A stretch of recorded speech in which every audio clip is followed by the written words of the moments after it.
Good afternoon, everyone, and welcome to another edition of the Do Good to Lead Well webinar series. My name is Craig Dowden, and it's an absolute pleasure to have you here today.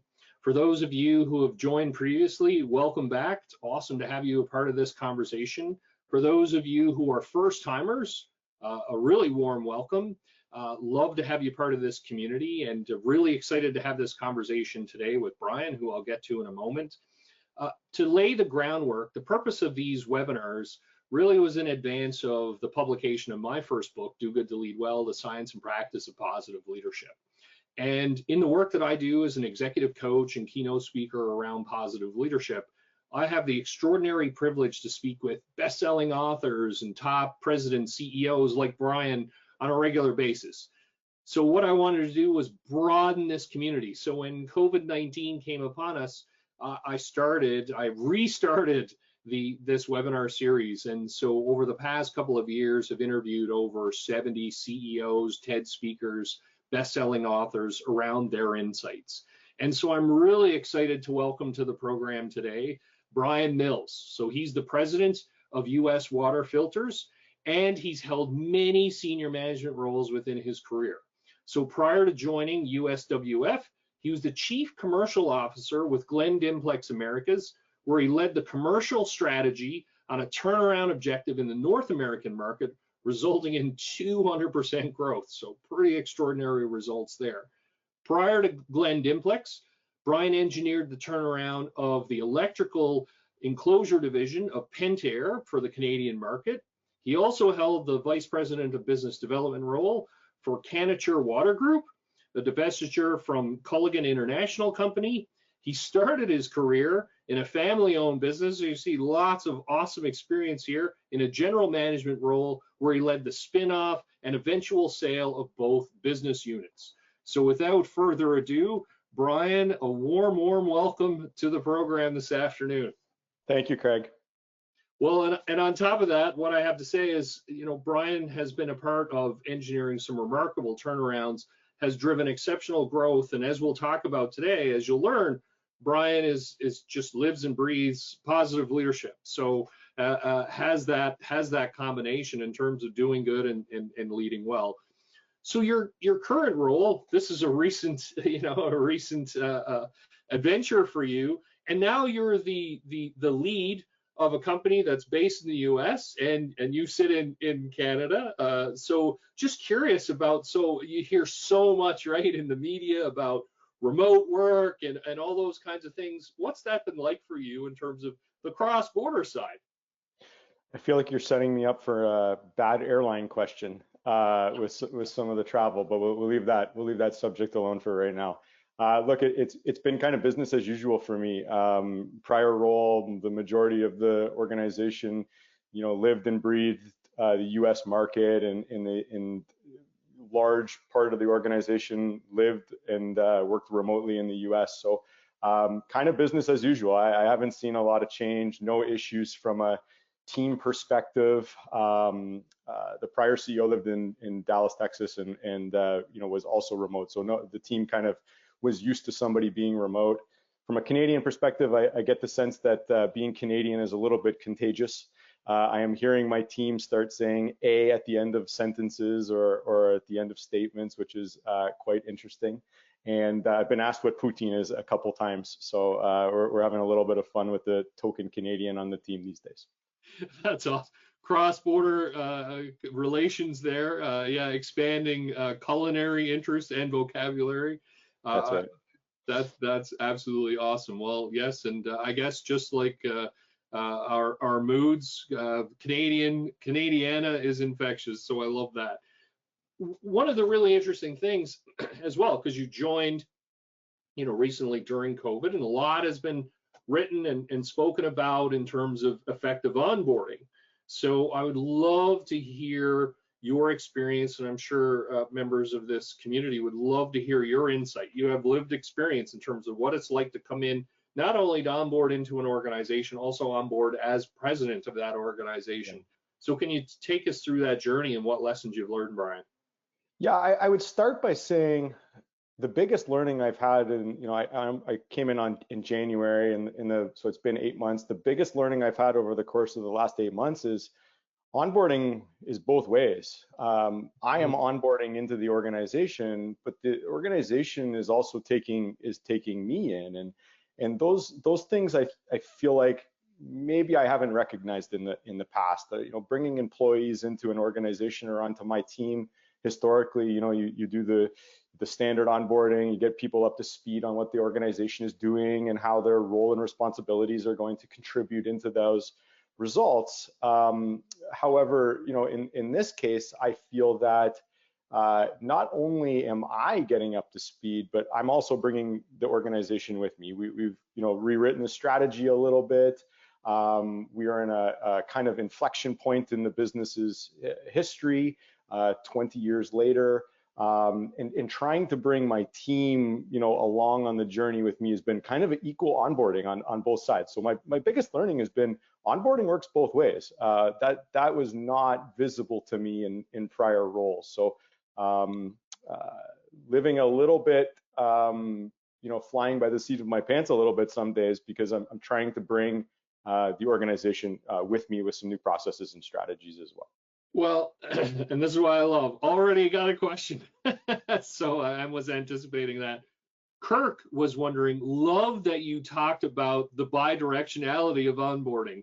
And so was wondering if you could unpack a little bit more about how have you found either best or worst practices, your choice, about how to bring your team along with you, like onboard you to the team. So I think that's a brilliant insight, Brian.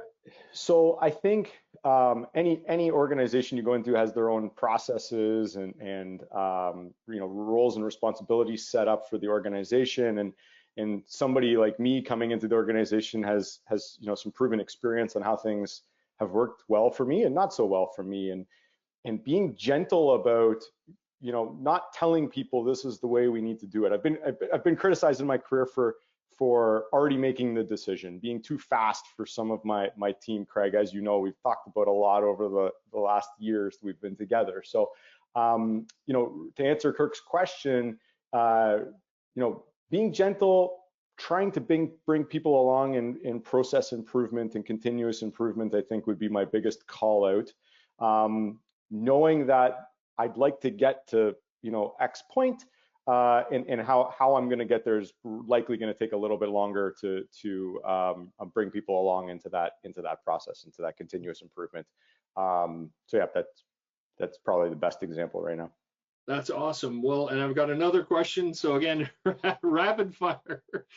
Lewis, love that you were talking about that as that inflection point. So kind of change in strategy a little bit when coming in, and so they're in a similar situation. So any advice, tips, tools around when you're making a change in strategy, especially as a new executive, any ways in which to be effective in that space? Yeah, so I get the sense that data is so important. Information, market intelligence is so important these days.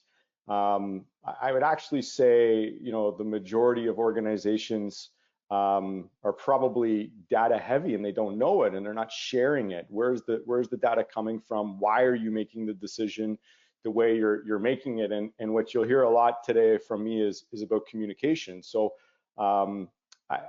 I've had some strong success in the past months, but even in prior roles around, trying to communicate effectively change. So how to change manage, departments, organizations, people. How can you make the organizations move in the way that you've agreed to, not you as a human have decided, as the organization has agreed to. So whatever data you can share, not everything's public, not everything you want to drill down through the entire team, but find some information that you can share with the team to bring them along, that they understand that we're going through a process change for a reason. What is the goal?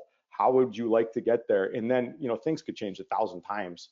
But as long as you communicate that, I found it very advantageous as we try to move into the next phase of our strategy.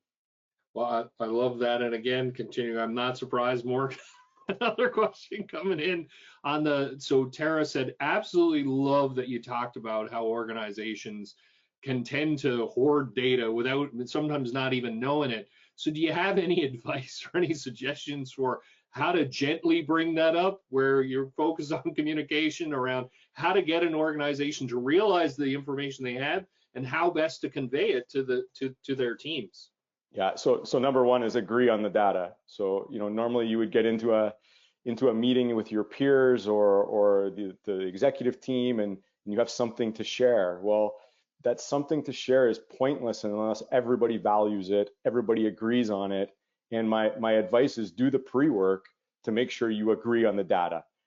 Make sure that you agree on the source of the data, you think it's valid, do whatever checking or validation is required to make sure that everybody is running off the same data. If everybody can get to the point that they're communicating off of the same data, I think the next decision is quite easy, and how you translate that data out into specific strategy conversations. That's your first step, and that would be my advice. Just agree on the data source, agree what you're going to look at first. Well, I just got a note back saying, love that, agree on the data. So that's so important. And in the work that I do, I think that's such a powerful insight, because unless you agree on that, information sharing can feel scary. What are we going to share to whom, and all that kind of stuff. So as you say, getting people aligned on that, what an invaluable step. And then, as you rightly say, I couldn't agree more, Brian, the next step is kind of simple once we've aligned on what we're going to share. So love that. Coming back to the onboarding side, and then also the remote side of work, and once again, which has really dominated the headlines and return to office, one of the big questions has been around culture, and how you build a strong culture in a remote environment, or what does culture look like now in the world of more remote work, working from home. Any insights in terms of your experience and what you're doing in your organization in terms of keeping culture strong? Yeah, over communicate. I would say everyone's definition of culture is different in the current environment. So with the sensitivity around, you're not really sure what most of your organization's definition of culture is. You got to over communicate. You need to over communicate anything that you feel is important, anything that is meaningful to the team, positively or negatively. I would strongly recommend regular conversations. How you do those regular conversations in what cadence is kind of up to you, size of team, organization, so on and so forth. But regular conversations with the people on your team or peers. And one of the, I don't know if it's a trick, but one of the successes I've had is open forum. So you don't really know what people want to hear about communicating in a remote environment unless you ask. So I would say if it makes you feel a little bit uncomfortable the first time it's working, open forum. Before a team meeting, ask your team if they have anything they want you to talk about. Is there anything they want to address? The first time I did that, I got 3 or 4 questions I never would have expected that the team wanted me to talk about. Maybe not as important to me as it was to them, but they wanted me to talk about something, and that was fine. The other thing you find when you go to open forum is there's probably the same thread that you don't know is going on in the organization. You need to chat about it, and people might agree or they might disagree, and that's totally comfortable. But put yourself in an uncomfortable position. Ask open forum and encourage any question, anything's on the table would be my suggestion. Well, and I love that recommendation around open forum, because it's such a powerful tool. And as you say, if you can have the courage to be able to just ask me anything, the floor is yours. And as you say, which I think is so important, these things can be happening or are happening whether or not they're being discussed in the forum or not. So let's just have an open discussion. I love your question around, what would you like for me to talk with you about today? So I think that's, again, a fabulous way to really prompt engagement. I have a question from Allison around the open forum. So Love the idea, a little afraid of it in terms of, so how are you able to, Brian, get the courage to do that, and any advice around how best to prepare for and or structure them? Yeah, so I'll tell you, the first couple times I did this, actually in a prior role, not in the existing role, I would send an email a couple days before our, team meeting, or whatever type of meeting we're having, a business update, and is there anything anyone would like to ask? Respond directly to me. Anything's on the table, and get them to put it in writing. It could be a one-liner, or I got paragraphs of, did you know this is happening, or what's your comment on these things that are happening? And then it's up to you as a leader or a manager to say, I'm not going to deal with that in a public forum. I'm going to directly call the person. Let's talk through it, make sure that they're comfortable with it. Is there then something you want to bring as a question? But then you're in control of the situation to start. Once you get a couple questions, line of questioning, and you kind of know what people are going to start to ask, open it up live. If there's, make yourself a rule. If there's something you can't talk about, just be honest. I can't talk about that for whatever reason, financial reason, confidentiality, whatever the reason is. Highly unlikely the majority of the people will go there. They actually want you to be authentic. They want to know what you're going to answer live, regardless how tough the question is. And in times I didn't know the answer, so I would get a question about something that, number one, I didn't know was happening in the organization, and I didn't know the answer. So I would defer. I would say, somebody on my team, do you have an opinion about that, or should we take it offline? But don't be shy to be honest. If you don't have an answer, it's okay to go find one and come back. Well, and there's so much great stuff in there, and particularly around the, as you say, I mean, if there's something you can't answer, well, we can be open about that. And I love that connection back to authenticity. So here I am, I'm being authentic, I'm being open with you on this. And then to your point, the power of I don't know. This is, and I love your idea. Talk to your team, or hey, I'm not sure about this, and I'll get back to you. So such a powerful, powerful way to be able to deal with questions in real time, and really create a culture of safety.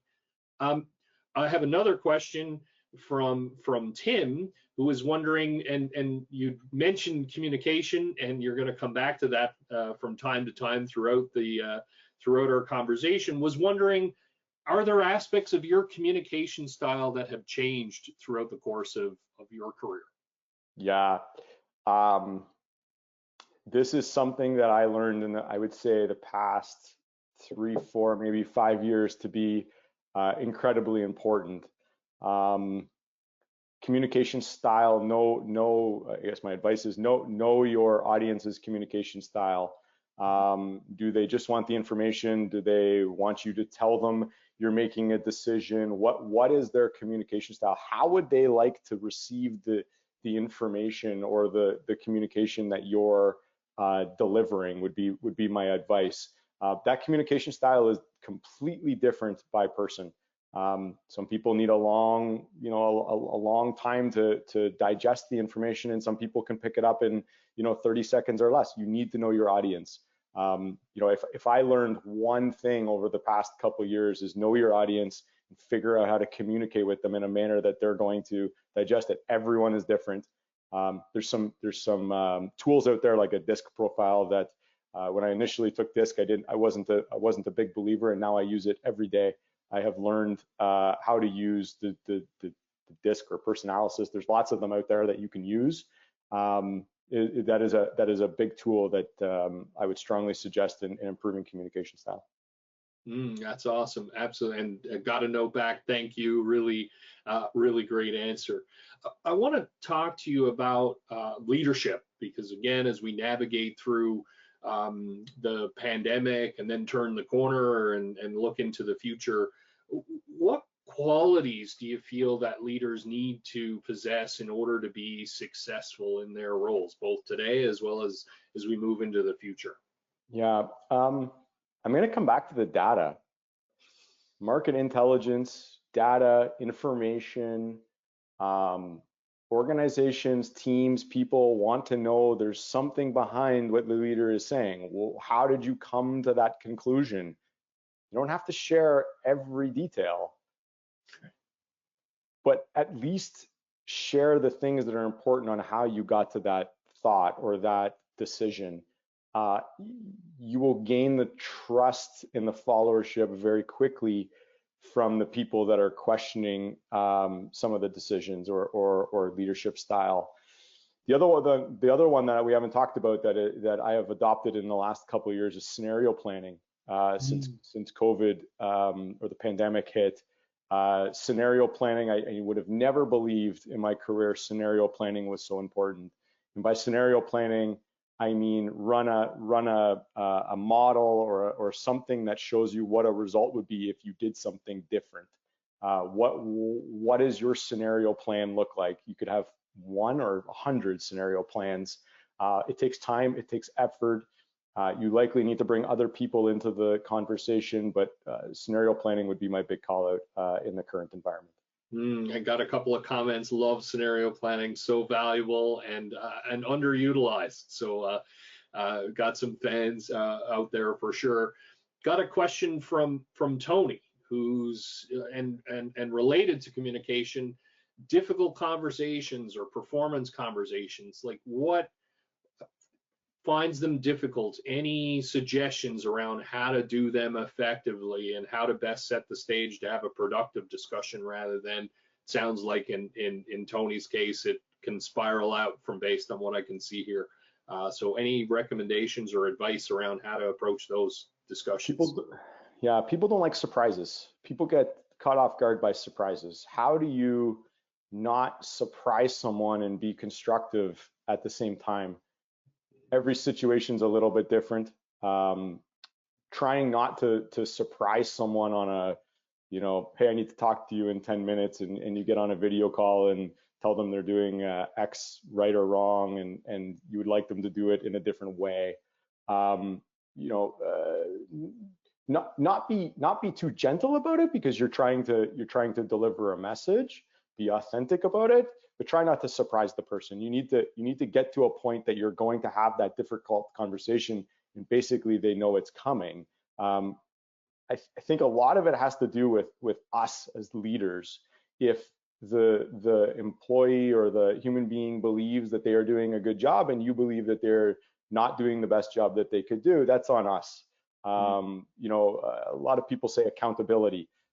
The word accountability scares people.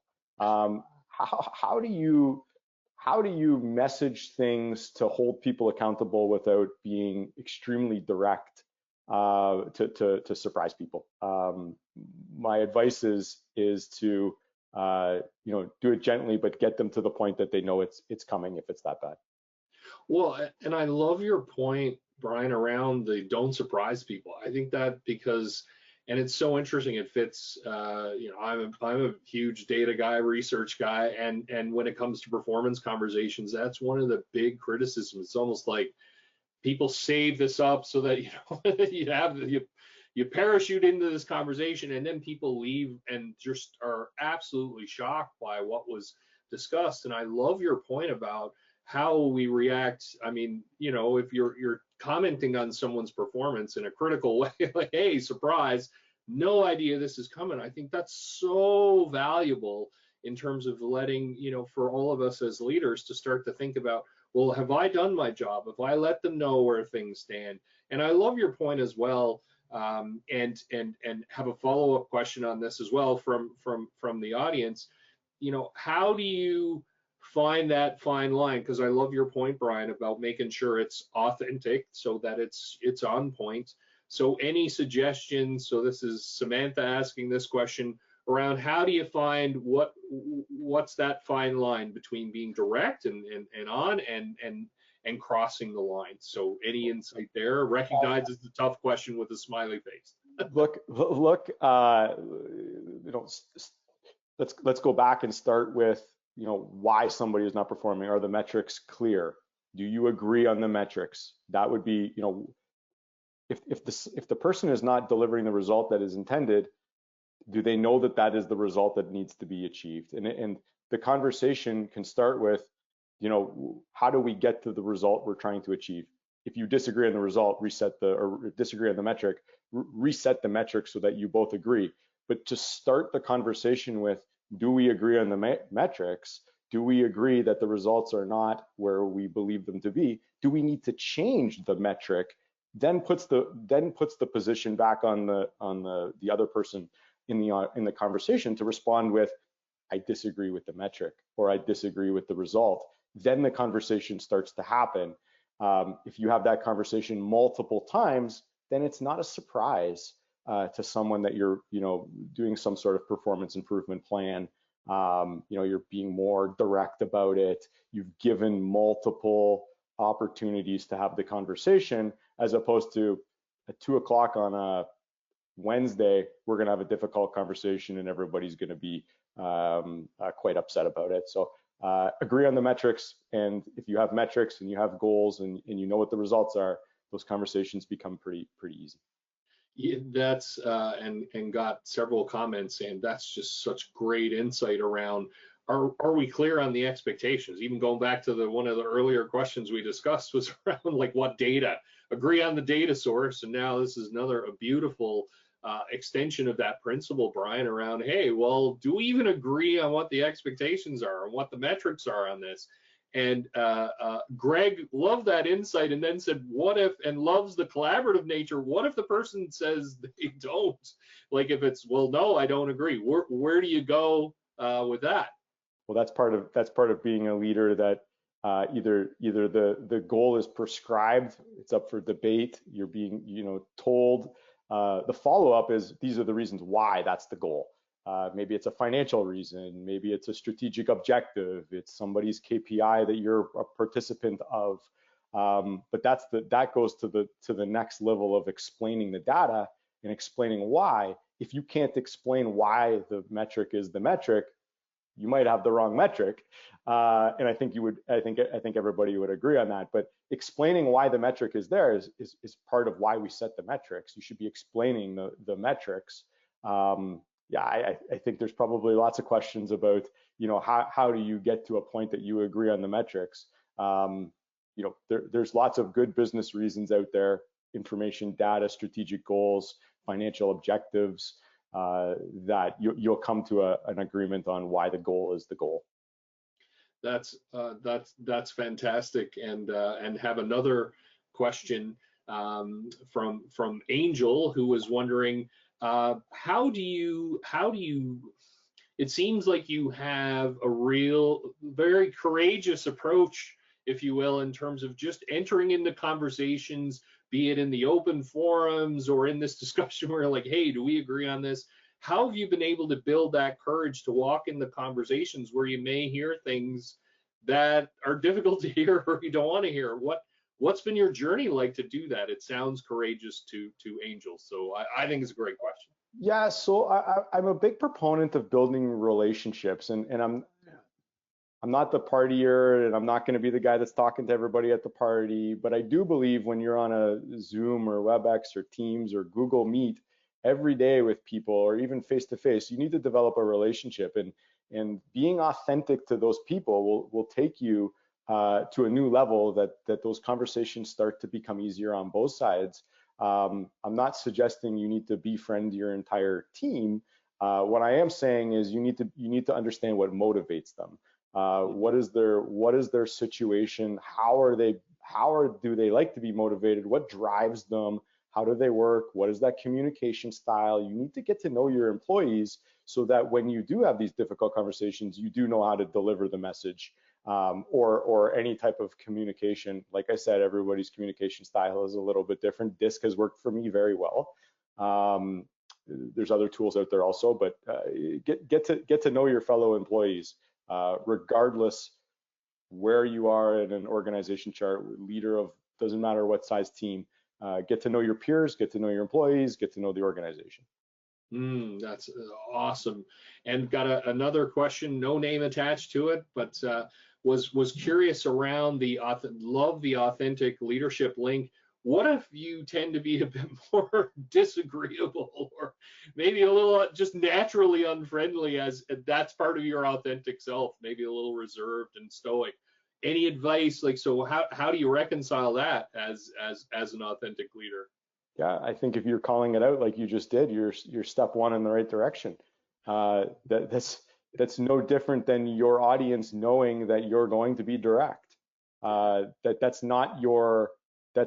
not upset about anything. You're not reprimanding anyone. Your style is you're going to be direct. You're going to be a person of likely few words, and that's your style. And people in your team or in the organization will react accordingly to that. And as long as you come out and you talk about that and you're, this is the reason why, I think you'll be a lot further ahead than coming into a meeting and one-word answers or very direct with people that don't necessarily like to be communicated that way.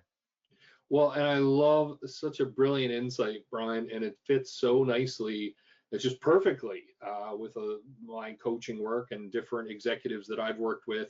And exactly to your point, when they, can come across as brusque, or in the morning, they just walk into the office and kind of just don't, acknowledge because they're focused or whatever it is. And then when they just are open about it, going, as you say, right, hey, I might be have a few words to say, or I might look like I'm serious. This is just my natural state. And so this is not, it may come across that way. This is not my intention. Or, hey, if it makes you uncomfortable, check in with me because I get this. It just is people. And I love, what you're saying is that they say, okay, cool. Like, I get it. Everybody has their own qualities. Everybody has their own elements, right, in terms of what makes them shine and some of the challenges of who they are. So just let people in, and that's absolutely brilliant. I'm curious about what's the best piece of leadership advice you've ever received? Yeah, tell it all, tell it early. The person that told me that will know exactly where it came from. Tell it all, tell it early. Really what that means is share when you think about it. You need to share, you need to communicate good, bad, neutral information so that you're bringing people along with you. And really what that means is no surprises. People get upset when there's surprises.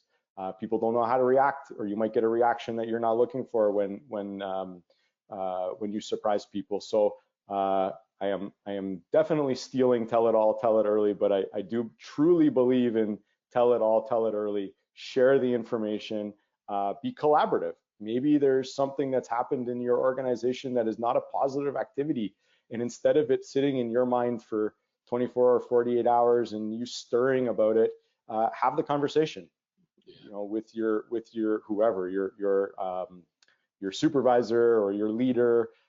This is what's happened, and I'm sharing it. Let's be collaborative on this, as opposed to I knew information 48 hours ago. Now it's exploded, and now I need to come and tell you a little bit later. And it likely got worse at that point. And everybody likes sharing good news, obviously. So tell it all, tell it early works very well in that case. Absolutely. Well, and I love the tell it all, tell it early, and for me particularly, and as you point out so well, Brian, is around that early, because you don't tell it early in the game, and then it can fester. It will fester and get bigger and bigger, and then the potential for it to blow up.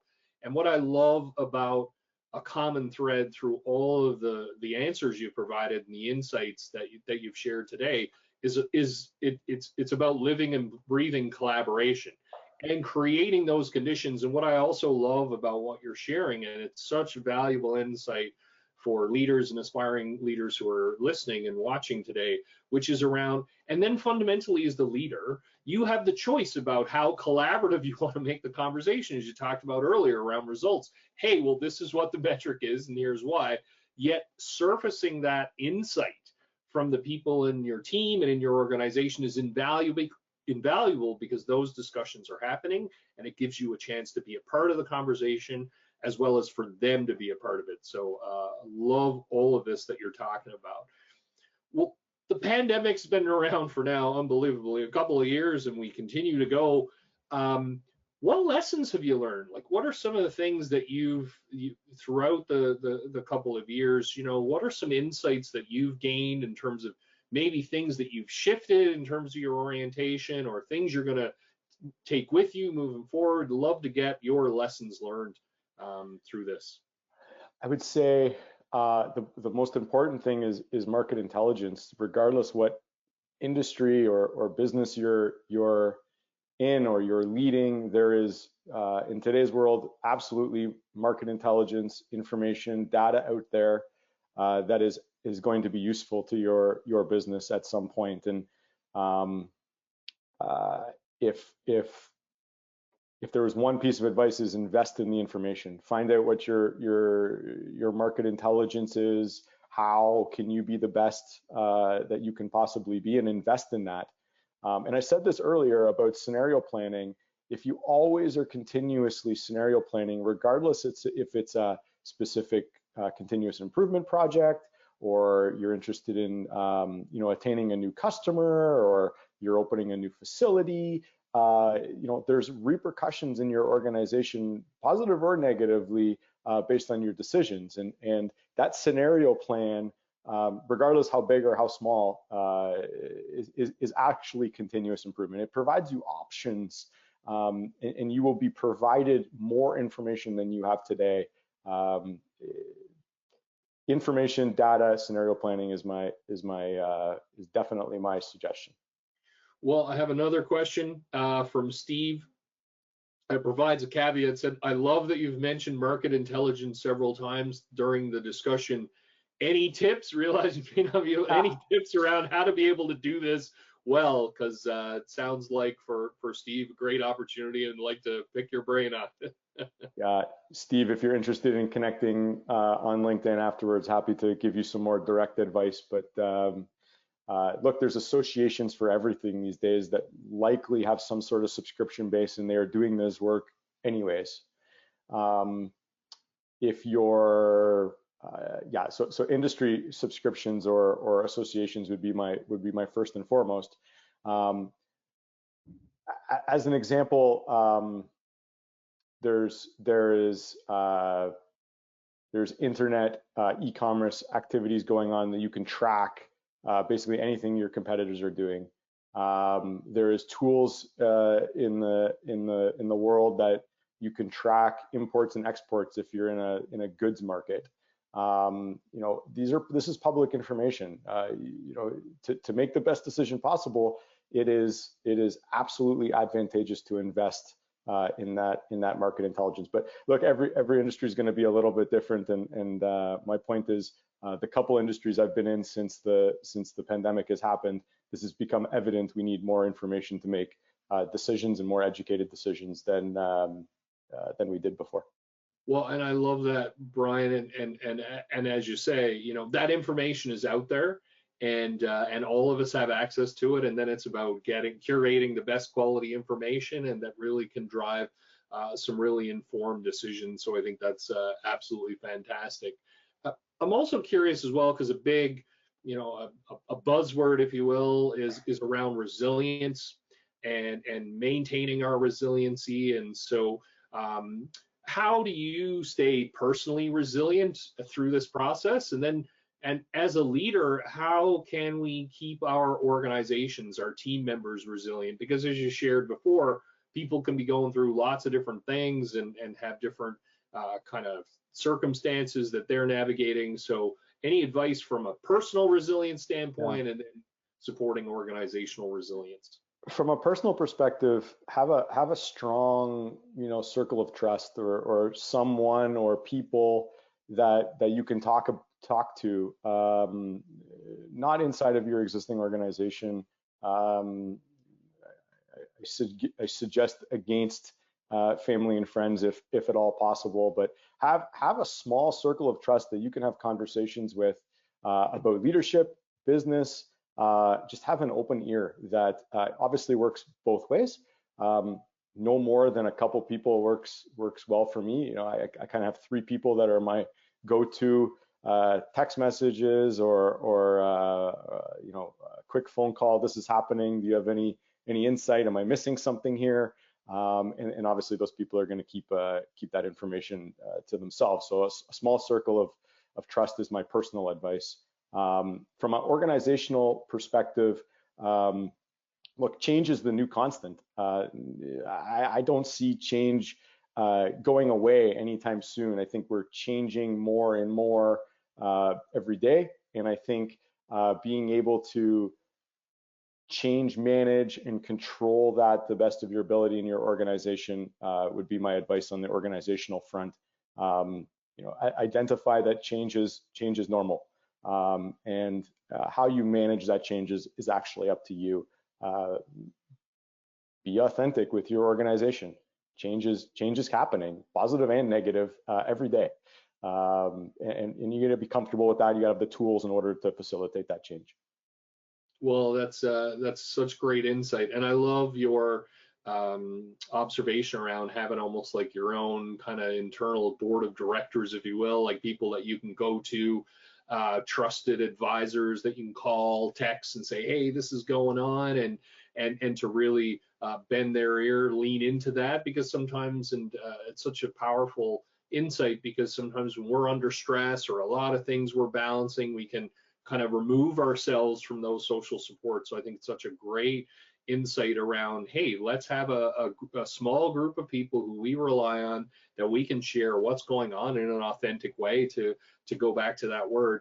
And then on the organizational front, I think that's, again, fantastic around, well, this is change, this is what's going on, positive change, challenging change, it's here, here's what's going on, here's how we are. And that really, back to having an authentic conversation. When people know what's going on, they have that confidence. Hey, you've got this, we've got this, we can move forward.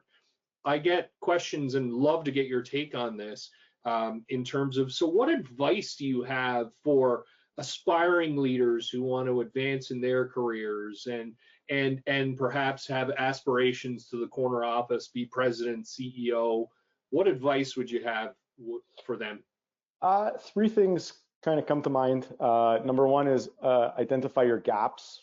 What are you missing or not as strong from a leadership perspective or you know, cross-functional department perspective that you might need to work on and invest in yourself. So you know, an example would be if you're in a commercial, you know, sales and marketing role, and you know, you're not as strong in the financial sector of the organization. How are you going to close that gap?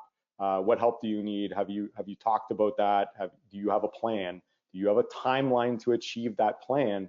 You know, close the gap on whatever you've identified as your gap. And there's lots of good 360 tools out there to identify your gaps if you're not aware of your own gaps, and then you can work on how you're going to close that. I have an analogy that I've used over the I don't know, the last couple of years at least, around, you know, what's your say-do ratio? So what do you do what you say you're going to do? That actually can work down in the organization, but right now the fingers are pointing at you. So are you doing what you say you're going to do? What is your say-do ratio? And somebody asked about accountability. That's effectively, are you holding yourself accountable, but are you holding your team accountable also? Is your team doing what they say they're going to do? You need to figure out how you're going to hold those people accountable. And then the last one, we talked a lot about it, is authenticity. Be authentic. When you have a group of people that you think you're struggling to connect with, let your guard down. I think I talked about my kids more in the first 60 days of me onboarding this new role than I've ever talked about in a business environment, because everybody on the team was interested to hear about, you know, our weekend ski days or how my kids were doing at certain activities. Be authentic.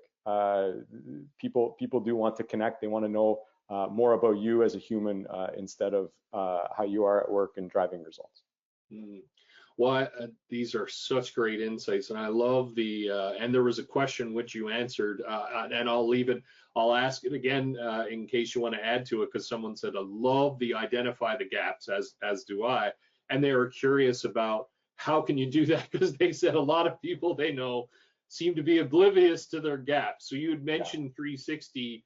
Any other ways around getting close, identifying those gaps? I mean, look, 360 is a formal process. If anybody doesn't know what a 360 is, you should probably Google it or figure out how that process works. It's an invasive process, and normally the results are something that you're not necessarily anticipating, not in a positive way. But that's what you do it for. If you're not interested in doing a full 360, platform or getting, professional constructive feedback, ask your peers.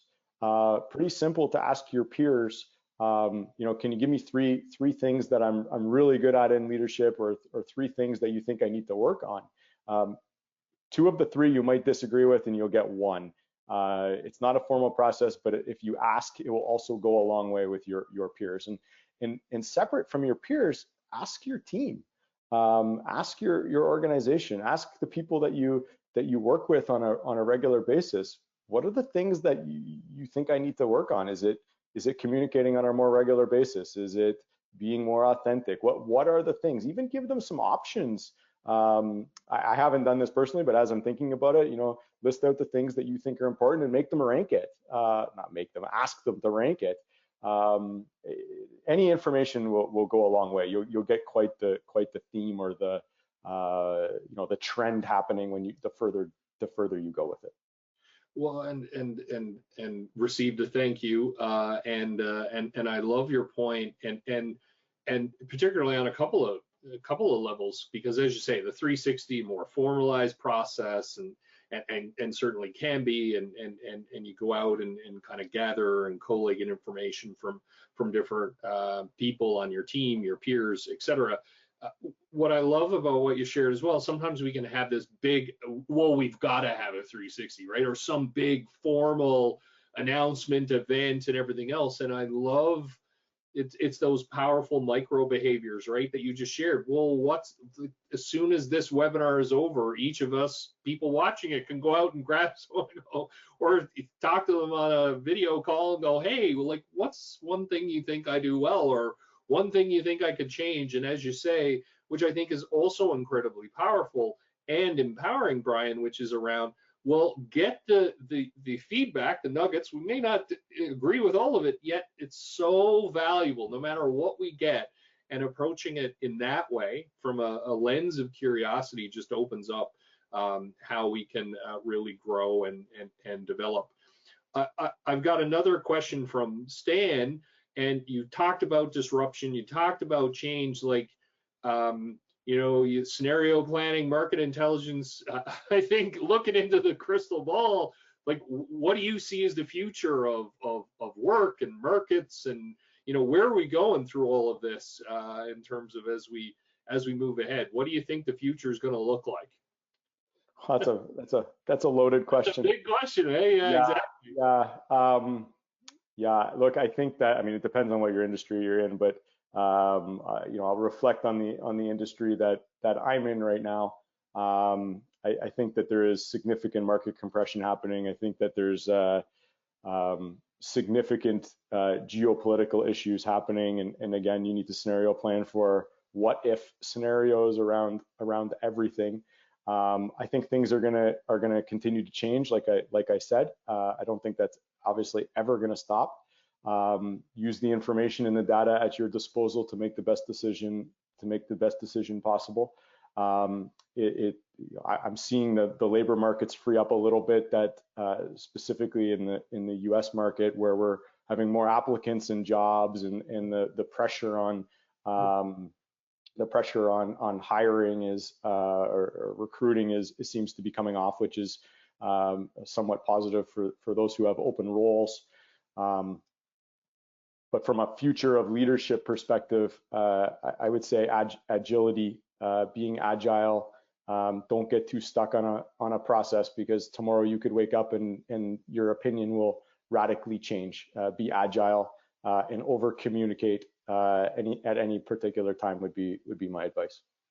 And lots of great insights, and I really want to build and highlight, I think, for people say it, that agility. I love that, and particularly how you linked it to our opinion, because as of tomorrow, things could shift with the pace of change. And I think what you're sharing, Brian, is so important, considering, I mean, you look at, and as you know, right, I'm a huge fan, Adam Grant, his latest bestseller, Think Again, Ed Hess out of Dowden, Humility is the New Smart, Hyper Learning, Ozan Verrell around Think Like a Rocket Scientist. This is all around being agile in our thinking. And I think that, that I could not agree more. That's a critical insight in terms of being able to shift as conditions change around us. So absolutely fantastic. We've only got about 10 minutes left. It's amazing how fast this has gone. So thank you. And I've got lots of positive comments here. I love to ask a back to the future question as well. So if you could go back in time and talk to Brian at the start of your career, what advice would you give yourself? The first thing that comes to mind is understanding people's communication styles. I've only really, started to adopt the personality profiles of people in the last couple of years, and I think of all of the times where I walked out of a meeting or a conversation and thought to myself, well, I'm never gonna get this across the finish line, or never gonna make sense to that particular individual, and really the onus was on me to figure out how to communicate with that person. The onus was not on the person to figure out how to listen to me. And pointing the finger back at myself instead of them would be my biggest call out to myself. Figuring out how to communicate with people, and not only me to that other individual, but helping other people communicate. In my existing role, I don't have someone that a peer that is I'm able to necessarily bounce ideas off or run a whiteboard session every day. So that cross-functional communication that I've realized I am the conduit, making someone on one department understand what the other department is talking about, seems to me like it's the new superpower. So I feel like I've done a pretty good job with that in the last little while. But if you would have asked me 10 years ago, that's the one that's called out. And it's all really around communication, but understanding how people how they want to be communicated to is key. Well, and that's awesome. And what I love about that is that where you said, hey, the responsibility is not on me to get them to listen to me better. The responsibility is on me to learn how to communicate more effectively to them. And I love that insight, because so many times, and on top of the adaptability, the agility, and the communications, it's that putting our ego aside and creating that space. And I love that, because so often I find people are so adamantly, why won't Brian listen to me, rather than and I love that insight, Brian, where you're sharing, hey, I need to ask, how can I communicate better so they will, so that they're open to, so it's my responsibility. If I want to reach them, it's on me to build that bridge. That's just. Look, Craig, transparently, that came out in my last 360.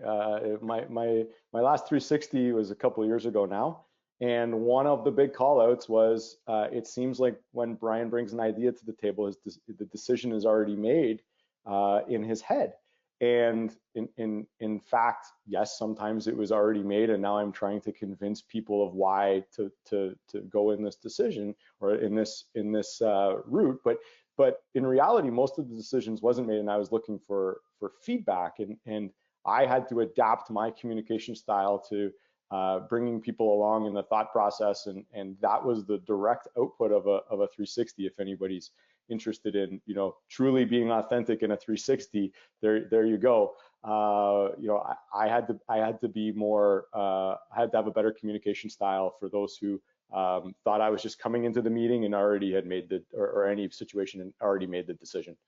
So awesome. Well, no, and thanks for sharing your lived experience with that. And it's so powerful. And then, and then what I also love is the gains that come from that insight and how it shifts us and then also how it can have a profound impact in terms of our success individually as well as collectively. So the last question I'll ask, and again, this has just been great, great conversation.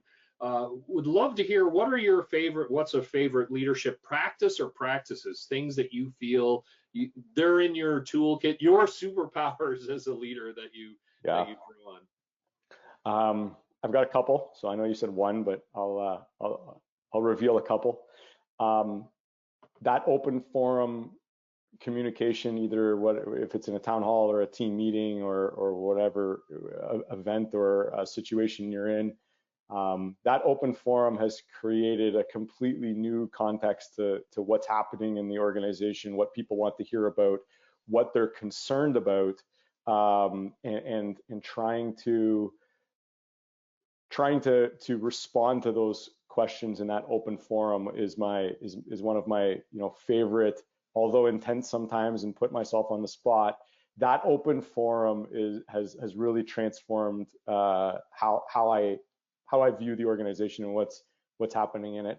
The second thing is I do all my one-on-ones with my direct reports on Fridays. So every Friday for the last, I don't know how many years, every Friday is blocked out. So if you look at my calendar from 8:30 in the morning until 4 is one-on-ones. Some of them a half an hour, some of them an hour, some of them will give 2 hours if we need to. And I've blocked a day out of my calendar for as long as back as I can remember, and I get all my one-on-ones done in one day. And the reason I find success from that is it's at the end of the week, you're getting real live context from what happened in the prior 4 business days. People are eager to share on Fridays as opposed to Mondays. And it's one condensed day of information. I personally take that time to digest that information normally over the weekend, and I come into Monday with either some new ideas or actions to achieve coming out of those one-on-ones. And in the one-on-ones, my unwritten rule is I bring 3 things and the other person brings 3 things. And if you don't have 3 things, we have a problem. Normally that list is more than 3, but just come up with 3. I've had people say, "Oh, I don't have anything." No, that's incorrect. Come up with 3. Not really sure most days I care what the 3 are. Just come with 3 things that you need to discuss. If it is barriers or advice you need or continuous improvement ideas, just bring 3 things. That's what you need to bring to the meeting. Finally, skip meetings. Doing one-on-ones, direct conversations throughout the organization, started this quite a while ago. Regardless what level you're in, it's a direct conversation with an employee that's maybe an individual contributor, doesn't feel like they have a voice to leadership. And again, bring 3 things. I normally give these meetings either a couple of weeks notice for people to plan accordingly. People know that I do this. It's not a surprise. Nobody's going to get freaked out when the president is adding something on their calendar to talk about. But you start developing a relationship in different parts of the organization than you would normally. Well, I love that, and thank you. So great, both in terms of the intentionality, so that as you say, it's a Friday, and what I love, especially, and again, another common thread. So I always love looking for those threads. As you say, hey, I'm going to bring 3 things, you're going to bring 3 things.